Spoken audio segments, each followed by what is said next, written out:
Tervetuloa Dosenttiin. Meillä on täällä vieraana Markku Ruotsila, professori, joka kanssa keskustellaan hieman Amerikan tilanteesta, siitä, miten Amerikan senaatti ja kongressi oikeastaan ovat suhtautuneet tähän Ukrainan auttamiseen. Mitä siellä on tiedossa ja tuleeko Trumpista presidentti. Mutta ennen kaikkea tervetuloa Dosenttiin, professori Markku Ruotsila. Kiitoksia. Me aloitetaan tämä katsomalla tässä kahden presidentin tapaaminen Washingtonissa ja siellä on tosiaan Zelenski ja Biden. Mitä he kertovat, mikä on rauhan hinta ja miten Amerikka tukee Ukrainaa. Katsotaan. Many Republican voices doubt the ability of Ukraine to win the war. Senator Vance recently even told that Ukraine need to cede some territories to stop fighting. Pane Volodymyr, to be very honest, have you even considered such a step to cede the territories to stop fighting? And Mr. Biden, could you please clarify the policy of your administration, the strategy of your administration on Ukraine? Is it about helping the country to defend itself or to win the war? Because it's obviously such a difference. Питання не тільки в наших словах чи в думках. Питання в тому, на що ми готові, на що ні. Як може Україна просто віддати свої території? Тобто це абсолютне божевілля. Якщо чесно, ми дуже часто згадуємо Бога, це точно не по-християнськи. Там живуть наші люди, там живуть сім'ї, там діти. І все це частина суспільства українського. Але ми говоримо про живих людей. Їх над ними знущаються, їх гвалтують, їх вбивали. І ми це прекрасно знаємо. І тим голосам, які пропонують віддати наші території, як віддати своїх людей. Питання ж не тільки в землі, питання в живих людях, в їх судьбах, в історіях їх. Питання в цих сім'ях і в дітях. Віддати територію, віддати дітей. Ну нехай ті голоси, я не знаю, хто про це говорить. У мене до них одне питання, чи готові вони віддати своїх дітей в руки терористам? Думаю, що ні. First of all, with regard to political support for Ukraine, there is a strong bipartisan political support for Ukraine. Small number of Republicans who don't want to support Ukraine, but they don't speak for the majority of even the Republicans, in my view. We're in negotiations to get funding we need, not to promise, not making promises, but hopeful we can get there. I think we can. And you're right, the world's watching what we do. Would just send a horrible message to an aggressor and allies if we walked away at this time. And it would hurt our national security. Markku, tästä ingressistä näkyy, että presidentti Biden on sitä mieltä, että myös republikaanit ovat halukkaita ja valmiita tukemaan Ukrainaan. Pitääkö tämä paikkansa vai onko tämä tämmöistä toiveajattelua? Kyllä, republikaanit on siis, jos senaatista on kysymys tästä paketista, josta keskusteltiin, niin senaatissa kyllä selvä enemmistö republikaanista olisi valmis auttamaan edelleen Ukrainaa. Edustajahuoneen puolella se on hiukan epävarmaa, että onko siellä enemmistö, mutta aika suuri osa on valmis auttamaan Ukrainaa edelleen. Ja sitten jos katsotaan kaikkia republikaaneja, siis tavallisia äänestäjiä, sen puolueen jäseniä ja sen puolueen kannattajia, niin siellä tutkimusten mukaan noin puolet. Haluaisi jatkaa Ukrainan auttamista, mutta koko ajan tämä luku on pienentynyt. Mistä se johtuu, että se pienentyy? No se pienentyy tietysti sen takia, mikä tuossakin insertissä näkyi. Kysymykset meni just siihen asian ytimeen, mutta Bidenin vastaus ei vastannut ollenkaan siihen kysymykseen. Eli kysymys republikaanien ja tavallisten äänestäjien enemmistön mielissä Yhdysvalloissa on koko ajan enemmän ja enemmän se kysymys, mitä tässä tavoitellaan tässä Ukrainan sodassa. Annetaan apua niin paljon, että Ukraina ei voi hävitä, mutta ei koskaan anneta niin paljon, että Ukraina voi voittaa. Pelätään Venäjän reaktioita ja yritetään rajoittaa Ukrainan sodankäyntiä erilaisilla keinotekoisilla keinoilla. Ja sitten seuraus on tällainen asemasota. Mitään ei tapahdu. Ja se on aika väistämätöntä, että sitten yleisen mielipiteen heikkeneminen. Niin, ihmiset väsyvät. Ihmiset väsyy. No kyllähän amerikkalaisten hyvin selvä enemmistön sympatiat on Ukrainan puolella. Mutta jos mitään ei, 100 miljardia dollaria Yhdysvallat on antanut ja oikeastaan mitään seurausta sillä ei ole ollut, niin sitten republikaanit ja osa demokraateistakin kysyy, että tämä senaatissa käsittelyssä ollut paketti 61 miljardia dollaria lisää, niin miten se sitten ratkaisi tämän kysymyksen? Markku, joulukuun alussa USA-senaatti järjesti just tämmöisen pienen yllätyksen tähän, nimittäin presidentti Biden olisi tarvinnut 60 senaattorin äänet Ukrainan, Israelin ja Taiwanin sotilaallisen apupakettiin, ja nyt kannatus jäi vajaaksi, vaikka pakettiin oli tehty muutoksia. Oliko siellä jotain asioita, mitä republikaanit olisi halunneet sitten? Republikaaneille kaikkein tärkein kysymys tällä hetkellä on Yhdysvaltain maahanmuuttokriisi ja rajaturvallisuus, siis Yhdysvaltain oman maan turvallisuus siellä omilla rajoilla. Ja tämä on kyselyiden mukaan myös äänestäjille se tärkein asia. Inflaatio ja sitten maahanmuuttokriisi, joka on valtava Yhdysvalloissa ja suoraan Bidenin hallinnon aiheuttama. Eli viime vuonna ja edellisenä vuonna 2 miljoonaa laitonta maahantulijaa vuodessa. Ja se on sellainen noin 10 000 päivässä tällä hetkellä. Ja se on valtava kriisi ja molemmissa puolueissa se nykyään tajutaan. Republikaanit olisivat tähän lakipakettiin halunnut selvästi enemmän rahoitusta tämän oman maan rajakriisin ratkaisemisen. Siinähän ehdotetussa paketissa oli 4 kertaa enemmän rahaa Ukrainalle kuin Yhdysvaltain oman kotimaisen turvallisuuden, rajaturvallisuuden huolehtimiseen, ja republikaanit vaatii yksinkertaisesti enemmän panostuksia siihen, mikä heitä eniten kiinnostaa, mikä tavallisia amerikkalaisia äänestäjiä kiinnostaa eniten. Eli tämän historiallisesti koskaan ennen näkemättömän maahanmuuttokriisin ja laittomien maahanmuuttajien tulvan ratkaisemiseksi. Eli siellä halutaan rajat kiinni. Kyllä, näin siellä halutaan. Bidenin hallinto olisi tehnyt jotain pieniä kompromisseja, mutta heidän ongelmana on se, että demokraattiäänestäjien enemmistö on avointen rajojen puolella. Ja nyt on vaalikampanja käynnissä. Bidenin hallinnon on hyvin vaikea tehdä kompromissia tässä maahanmuuttoasiassa.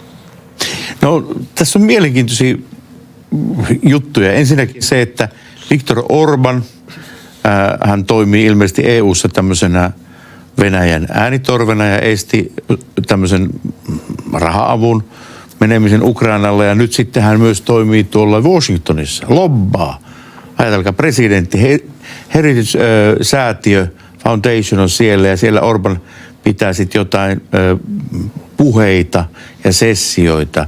Onko se yleensä tavallista, että pikkuvaltion presidentti lobbaa Yhdysvaltojen senaattoreita? Republikaanien parissa, siis tietynlaisten republikaanien parissa, hyvin mielellään kuunnellaan Viktor Orbánia. Hän on hyvin suosittu, mutta se ei liity Ukrainaan ja Venäjään suoranaisesti. Se hänen suosionsa syy ja miksi häntä halutaan kuunnella.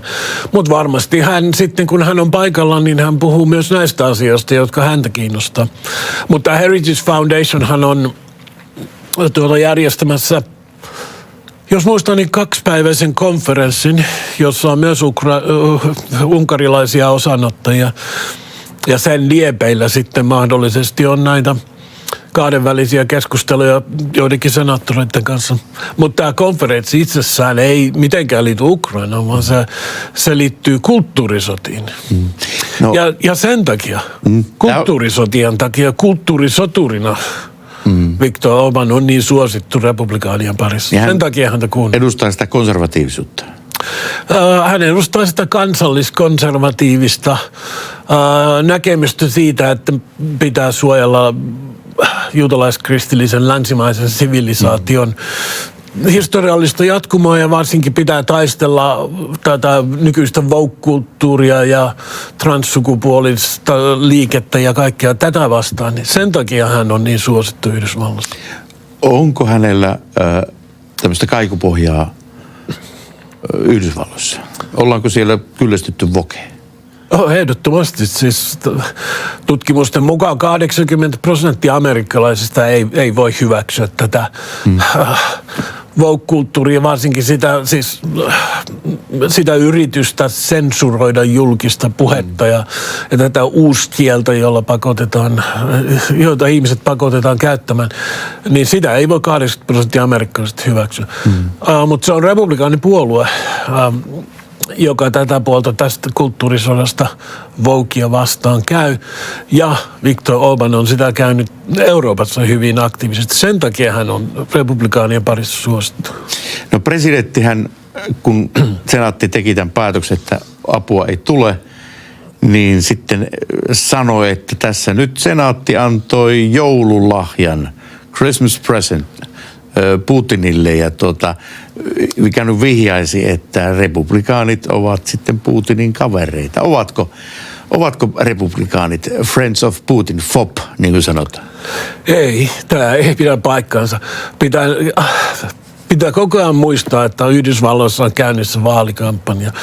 Ja tällaiset lausunnot Bidenilta ja hänen lähipiiriltä, ne on osa vaalikampanjaa. Mutta ei, republikaaneilla sen puolueen sisällä ja sen kannattajakunnassa on tietysti monenlaisia mielipiteitä. Mutta se enemmistömielipide tulee kyllä, joka on kriittinen tällä hetkellä Ukrainan avun jatkamista kohtaan, mutta ei vastusta sitä. Niin se tulee kyllä ihan periaatteesta. Siinä ei ole kysymys mistään Venäjän tai Putinin informaatiovaikuttamisesta tällaisesta. Ja Putin ei ole kaikkien asioiden keskiössä. Amerikkalaisilla, oikeistolaisilla, republikaaneilla, konservatiiveilla on omat periaatteet ihan lähtökohtaisesti, jonka takia he toimii. Heille tämä kulttuurisota ja maahanmuuttokysymys on kaikkein tärkeimmät kysymykset ja sitten talouskysymykset Ukrainan avustamisesta on myös kiinnostuneita, mutta ei, jos käyttää republikaanien omia termiä, niin Yhdysvallat ei ole joulupukki, joka voi lähettää vaan ympäri maailman sitä rahaa jatkuvasti. Yhdysvaltain valtion velka on käsittämättä yli 30 triljoonaa dollaria ja korkoja, triljoonan korkomaksuja siitä velasta. Tällaiset asiat kiinnostaa tavallisia amerikkalaisia enemmän kuin Ukraina. Ukraina on kaukana. Kyllä sympatiat on Ukrainan puolella ja avustustakin tutkimusten mukaan noin puolet amerikkalaisista olisi valmiita jatkamaan. No entäs sitten, jos Trump tulee presidentiksi ensi marraskuussa, niin loppuuko apu täysin? Onko hän luvannut, että nyt rahanat kiinni, NATO hajotetaan ja tämmöistähän paljon puhutaan? Anna tällaista paljon puhutaan, mutta ei täällä ole mitään perusteita. Tämä on vaalikampanja, siis nämä on demokraattien, siis Trumpin vastustajien iskulauseita tässä vaalikampanjassa. He on ne keksinyt, ei niillä ole mitään tosiasiallisia perusteita. Eli Trumpilta ei ole kysytty? Voi olla, että häneltä on kysytty, mutta hän ei ole antanut tollaisia vastauksia. Siis ei Trump ole missään vaiheessa sanonut, kun hän tulee presidentti uudestaan, niin Ukrainan apu päättyisi siihen. Se voi päättyä ennenkin sitä. Se on mahdollista, koska senaatti on, tai siis edustajahuone on jo lomalla, ainakaan tänä vuonna todennäköisesti ei voida päättää siitä lisäavusta. Ja mielipide kääntyi koko ajan enemmän sitä vastaan, mutta Trump ei ole sellaista ehdottanut. Hänellä on Ukrainan suhteen selvä suunnitelma, ja se on rauhan suunnitelma. Ei suunnitelma siitä, että jatketaan ikuisesti tätä jähmettynyttä asemasotaa, vaan tämä on yksi niistä keskeisistä teemoista hänen vaalikampanjassaan. Hän lupaa, että I am your peacemaker, eli minä olen teidän rauhantekijänne. Ukrainan suhteen ja Israelin, Hamasin tilanteen suhteen ja monessa muussa asiassa. No valtavia lupauksia. Paitsi, että Trumpin 4 vuotta Valkoisessa talossa Yhdysvallat ei lähtenyt minkään sotiin. Venäjä ei hyökännyt Ukrainaan. Hamasin terroristit ei hyökännyt Israelin. Silloin oli rauha maailmassa. Oliko se siitä, että he eivät uskaltaneet? Niin. Tämä on se republikaanien Trumpin argumentti myös Ukrainan suhteen, että Trump tietoisesti rakensi itsestään tällaisen hullun pommimiehen vaikutelman, että hän on niin hullu, että hän voi tehdä jotain ihan arvaamatonta, jos joku diktaattori jossain haastaa häntä. Eli hän oli maailmanrauhan tae. Niin. Sen 4 vuotta. Tämä oli se siis ihan suunnitelma, jonka mukaan hän toimi presidenttinä. Ja tarkoitus on jatkaa sillä samalla linjalla. Hän on tämän usean otteen sitten kertonut julkisesti, että presidenttinä ollessaan hän kertoi Putinille suoraan, että minun aikanaan ette sitten hyökkää Ukrainaan. Jos hyökkäätte, niin pommitaan saman tien Moskova ja kaikki noi hienot kultaiset kirkon kupolit lentää palasina taivaan tuuliin. Se oli kieltä, mitä venäläiset ymmärsivät. No, Trump itse sanoi, että Putin ehkä uskoi hänen sanomisistaan 10%, mutta se riitti. Siis Trumpin arvaamattomuus, tämä hulluuden imagon rakentaminen tietoisesti tähtäsi siihen, että näiden diktaattorien mielessä on edes 10% verran sitä ajatusta, että toi voi olla niin hullu, että se oikeasti hyökkää, jos me haastetaan sitä. Tämä on tosi erittäin mielenkiintoinen siinä mielessä, että demokraatit ovat sitä mieltä, että nyt jos Trump tulee, niin hän aikoo sitten sanella sellaisen ikävän rauhan, jossa Ukraina joutuu sitten Putinin liekaan. Eli edessä on tämmöinen vähän niin kuin meillä Moskovan rauha 1940. Otetaan palasia pois maasta ja pakotetaan tämmöiseen neutraalipolitiikkaan. No, monet republikaanit on kyllä hiukan ton tyyppistä ehdottanut. Siis sen tyyppistä, että Ukrainan täytyy jostain alueesta luopua rauhanneuvotteluissa. Trump ei ole sitä suoraan sanonut tuolla tavalla. Trump on puhunut siitä, miten hän aikoo painostaa Venäjää Putinia rauhanneuvotteluihin uhkaamalla, että hän tekee Yhdysvaltain Ukrainan avusta massiivista. Siis ennen näkemätöntä. Ja sitten samalla painostaa Ukrainaa rauhanneuvotteluihin sillä, että hän lopettaa avun. Tämä on siinä mielessä kiehtovaa, koska Venäjällä odotetaan niin kuin kuuta nousevaa, että tulee Trump presidentiksi ja auta meitä tästä ikävästä sodasta pois. Niin, se on vähän outoa, koska Trump presidenttinä ei nyt, en tiedä millä konkreettisella tavalla hän hyödytti Venäjää. He kokivat, siis ainakin silloin kun hän tuli presidentiksi, että silloin avattiin champanska putilki ja sitten juotiin hänen maljojaan siellä Duumassa. Joo, mutta millä konkreettisella tavalla loppujen lopuksi Venäjä hyötyi Trumpista sen 4 vuoden aikana, kun hän oli Valkoisessa, niin sitä on aika vaikea löytää. Jos mennään vielä republikaanipuolueeseen, sehän ei ole yhtenäinen, niin kuin mikään puolue ei ole. Siellä nyt edustajahuoneen johtajana on Mike Johnson, hyvin konservatiivinen kaveri, joka vastustaa aborttia ja tällainen, ja kovasti on Trump häntä kehunut. No sitten siellä on myös tämmöinen Gunnar Reimerin ryhmä, joka vastustaa tätä republikaanien oikeata laitaa. Ja tämä kysymys on just, että miten yhtenäinen republikaanipuolue on, koska tämä myös suoraan heijastuu sit siihen Ukraina-apuun tai Ukraina-politiikkaan. Miten sä arvioisit tätä puolueen sisäistä tilannetta? Jos ajatellaan senaattia ja edustajahuonetta, niin näitä valittuja republikaaneja, vaaleilla he erikseen ja sitten tietysti se kenttä, koska sehän sitten loppuun kenttä on sitten toinen asia, mutta jos ajatellaan senaattia, niin Senaatti- ja edustajahuonetta niin ei ole yhtenäinen puolue. Siellä sisällä on tosiaan näitä erilaisia ryhmittymiä. On tämä kristillinen oikeisto, jota Mike Johnson, uusi edustajahuoneen puhemies, edustaa. Heille kulttuurisodat on kaikkein tärkeimmät asiat. Mike Johnson, hän edustajahuoneen uusi puheenjohtaja, niin äänesti ensimmäisen Ukrainan apupaketin puolesta, mutta ei niiden myöhäisempien puolesta, koska heille muut asiat on tärkeämpiä. Sitten on toinen ryhmä, libertanistit, niin senaattori Rand Paul ja pari muuta, ja edustajahuoneen puolella vielä enemmän. He periaatteellisesti vastustaa kaikkia sotia, kaikkia ulkomaista rahoitusta. He ei halua antaa Yhdysvallalta rahaa kenellekään.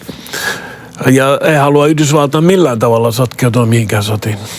Siellä on ihan toisenlaiset perusteet heidän Ukrainan avun kritiikilleen. Ja sitten on todennäköisesti se suurin osa, joka on sitä mieltä, että tähänkään mennessä ei tällä avulla ole saavutettu Ukrainan voittoa, niin mikä on se lopputavoite? Parempi neuvotella rauhasta kun jatkaa tätä. Mutta se puolue ei ole yhtenäinen sisäisesti. Sitten on tämä pieni ryhmä, Republicans for Ukraine-ryhmä, jolla on aika vähän kannattajia. Tämä on neokonservatiivien perustama tällainen peitejärjestö tai kattojärjestö.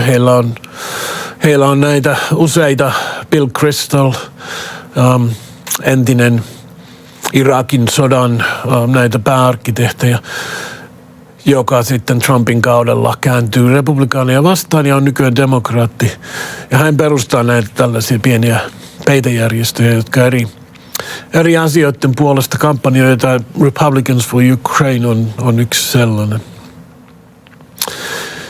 Miten luulet, tämä on tietysti tämmöinen tulevaisuuteen, meillä ei ole kristallipalloa, mutta kun nyt presidentinvaalit tulee, Trump tulee valituksi, niin mikä siipi republikaanipuolueesta vahvistuu? Ja kristillinen oikeisto vai joku muu? America First, MAGA-liike, Make America Great Again, siis jota kristillinen oikeisto nykyään on enenevästi sen osa. Eli sanotaan kansalliskonservatiivit, paleokonservatiivit, sellaiset, jotka haluaa keskittyä kotimaan asioihin. Ei lähde etsimään, niin kuin John Quincy Adams jo kauan aikaa sitten sanoi, Yhdysvallat ei lähde ulkomaille etsimään tapettavia hirviöitä, vaan keskittyy omiin kotimaisiin asioihin. Tämä on se siipi, joka on koko ajan vahvistunut ja tulee vahvistumaan. Eli ei lähdetä turhiin sotiin.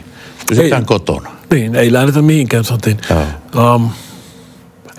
Eikä Yhdysvallat myöskään toimi joulupukkina, joka vastikkeettomasti syö miljardeja dollareita, satoja miljardeja dollareita antaa eri maille rahaa. Tämä on America First CB. Tämä on mielenkiintoinen. Vielä kerran haluan alleviivata, koska mehän ollaan Suomi nyt 18. päivä joulukuuta kirjoittaa DCA-sopimuksen ja sehän tarkoittaa sitä, että Yhdysvallat ja Suomi menee vähän niin kuin avioliittoon. Tänne tulee 15 aluetta amerikkalaisille ja varastoja. Eli amerikkalaiset investoivat tänne. Onko nyt näin, että jos republikaanit ja Trump voittaa, niin marraskuussa, niin tämä on sitten turha sopimus, joka ei pidä, tai josta ei pidetä kiinni? Siis periaatteessa, teoriassa, jos mä oikein olen ymmärtänyt, että DCA-sopimus on, niin kuin Yhdysvallassa sanotaan, artikla 2 sopimus. Eli sitä ei senaatti ratifioi, vaan se on presidentin tekemä sopimus. Ja seuraava presidentti voisi peruuttaa periaatteessa, jos haluaa. Mutta ei ole mitään merkkiä siitä, että kuka tahansa republikaani sitten tuleekin Valkoisen talon seuraavaksi, niin olisi peruuttamassa tätä sopimusta. Ei sellaista ennenkään tapahtunut. Ja Suomen maine on hyvä, eikä tästä sopimuksesta tule Yhdysvalloille suuriakaan kustannuksia. Jos Trump on Valkoisessa talossa uudestaan, niin hänellähän on tärkeintä se, että NATO ei ime Yhdysvaltojen rahoja, vaan eurooppalaiset NATO-maat maksaa sen yhteisesti sovitun ainakin 2% BKT:stä, tai käyttää siis puolustusmenoihin sen. Ja jos Suomi siinä pysyy vähintään 2% BKT:stä ja mielellään ostaa sitten yhdysvaltalaisia aseita, niin kyllä Trump presidenttinä on siihen tyytyväinen. Eli meillä on tämä F-35-hanke ja sieltä tulee tavaraa. Ja Trump muistaa sen. Kyllä, hän oli itse sitä suosittelemassa. Joo. Kyllä. Vielä tässä tuo esille, jos väännetään tätä asiaa, niin pari vuotta sitten presidentti Putinia markkinoitiin Yhdysvalloissa paleokonservatiiviseksi. Käytit tuota samaa sanaa. Onko tämmöistä rakkautta Putiniin vielä olemassa? Tällä hetkellä se on aika paljon pinnan alla. Siis, tämä on aika monimutkainen vyyhti siinä mielessä, että tällä kulttuurisotien tasolla Putinhan on jo pitkän aikaa profiloitunut aika tehokkaasti tämän paleokonservatiivisen, kansalliskonservatiivisen linjan puolesta. Eli venäläisessä ortodoksisessa teologiassa on tämä käsite katehon. Eli Venäjä toimii synnin pidättelijänä. Eli tässä on tämä globaali taistelu perkeleen, anteeksi käytän tätä sanaa, ja sitten Jumalan välillä. Ja Venäjä on sitten siellä Jumalan puolella. Niin, ja maallistunut länsi sitten toisessa. Maallistunut länsimaailma, jota myös Yhdysvaltain paleokonservatiivit, kansalliskonservatiivit, kristillinen oikeisto aivan samoin perustein kritisoi. Tätä koko woke-kulttuuria, transliikettä, kaikkea tätä, niin siellä kulttuurisotien tasolla pitkään aikaan sympatiat on ollut Putinin puolella, mutta siitä ei pitäisi vetää sitä johtopäätöstä, että nämä amerikkalaiset konservatiivit jotenkin näkee Venäjän myös strategisesti samalla puolella. Siis suurin osa amerikkalaisista konservatiiveista oli ennen kaikkea antikommunisteja. He muistaa sen vielä, että Venäjä on strategisesti heillä uhka ja haastaja ja vihollinen. Mutta sitten täällä kulttuurisotien tasolla tilanne oli toinen. Eli meidän pitäisi nähdä nämä kulttuurisodat omana tantereenaan ja sitten nämä oikeat sodat omana. Joo.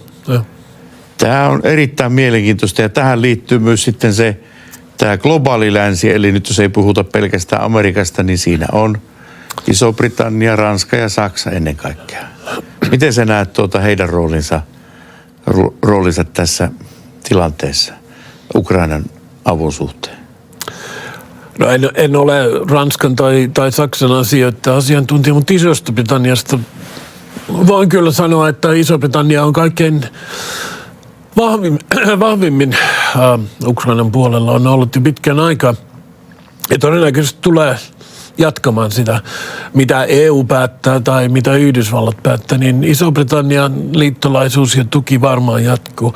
Koska Isolla Britannialla on hyvin, ja varsinkin konservatiivilla siellä, hyvin pitkä traditio, muisto siitä, mitä Euroopassa voi tapahtua. Iso-Britannia on joutunut puuttumaan Euroopan asioihin. He näkee Euroopan niin kuin sieltä ulkopuolelta. Euroopassa ja samalla tavalla yhdysvallalaiset konservatiivit, mutta Eurooppa on kuitenkin lähellä Iso-Britanniaa ja maantieteellisesti ja vaikuttaa Iso-Britanniaan. He puuttuu sotiin sillä mantereella. On joutunut se useaan kertaan tekemään aikaisemmin. Tilanne on kiehtova, tilanne on mielenkiintoinen ja seuraamme tätä kehitystä. Kiitoksia Markku Ruotsille, kun pääsit haastatteluun. Kiitoksia teille kaikille. katsojille, että olitte tässä mukana. Aihe on mielenkiintoinen. Dosentti seuraa Ukrainan kriisiä ja kertoo teille ja tuo tänne parhaat asiantuntijat. Katsohan aina Dosentti.